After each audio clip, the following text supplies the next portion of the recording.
நம்ம கரடி ஜாம் செய்யலான்னு சொல்லிட்டு ஸ்ட்ராபெரி, ஆப்பிள், செர்ரி அப்படின்னு சொல்லிட்டு எல்லா வகையான ஃப்ரூட்ஸையுமே தோட்டத்துலேருந்து பறித்து கூடையில் சேர்த்துட்டு இருந்துச்சு.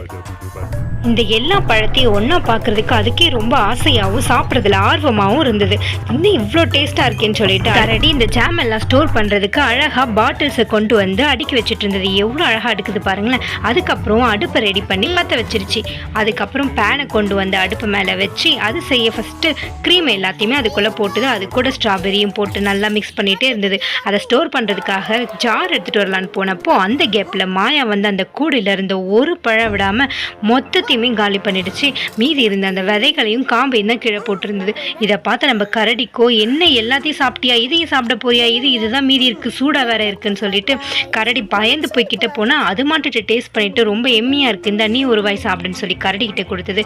கரடி சாப்பிட்டு பார்த்துட்டு ஆமாம் இது ரொம்ப டேஸ்ட்டாக இருக்குது, நீ முதல்ல கீழே ஏறு, இதை நான் ரெடி பண்ணி இந்த ஜாரில் ஊற்றணும்னு சொல்லிட்டு இருந்தது. இதை பார்த்த மாயா இன்னும் இவ்வளோ ஜார்லாம் அழகாக இருக்கேன்னு சொல்லிட்டு பார்த்துட்டு இருந்தா. அப்போ பார்த்தா கரடி திரும்பி பார்த்தா மாயா அந்த பாட்டிலுக்குள்ளே மாட்டிக்கிட்டு இருக்கா. அது மட்டும் இல்லை, பாட்டிலை லைனாக அடுக்கி வச்சு மேலே ஏறி உட்காந்துட்டு இருக்கா.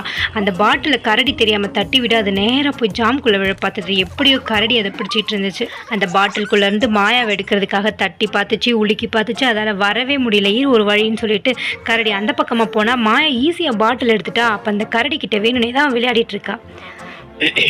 ஈஸியாக பாட்டில் எடுத்துட்டா. வேணுனே தான் அந்த கரடிக்கிட்டே விளையாடிட்டு இருக்கா. வேக்கம் எடுத்துகிட்டு வரதுக்குள்ளே பார்த்தா மாயாவை ஆளை காணும். எங்கே போனேன்னு கரடி தேடிட்டு இருந்தா. அது மேலே ஏறி உட்காந்துருக்கு. இங்கே வான்னு சொல்லிட்டு உள்ளுக்குள்ளே இருந்து மாயாவை பிடிச்சி இழுத்து அந்த கிளாஸை இழுக்க பார்த்தா அது போயிட்டு கரடியோடைய கையில் மாட்டிக்கிச்சு அந்த பாட்டில். அப்பாடி ஏன் தலை தப்பிச்சிச்சு அப்படின்னு நினச்சா கரடி கை மாட்டிக்கிச்சு. கரடியை பொறுமையாக இழுக்க பார்க்குது, வரவே இல்லை. அதுவும் எவ்வளவோ முயற்சி பண்ணுச்சு. நம்ம மாயாவும் இரு நான் உதவி செய்கிறேன்னு சொல்லவே அதுவும் இழுத்து பார்த்தா வரவே இல்லை. என்ன இவ்வளோ டைட்டாக மாட்டிட்டு இருக்க, நீ கொஞ்சம் கையை லூஸாக விட, அப்போதான் எடுக்க வரும்னு சொன்னான். ஆனால் கரடி அந்த வேகத்தில் உருண்டு போய் நம்ம ஜாமை தட்டி விட்டுருச்சு.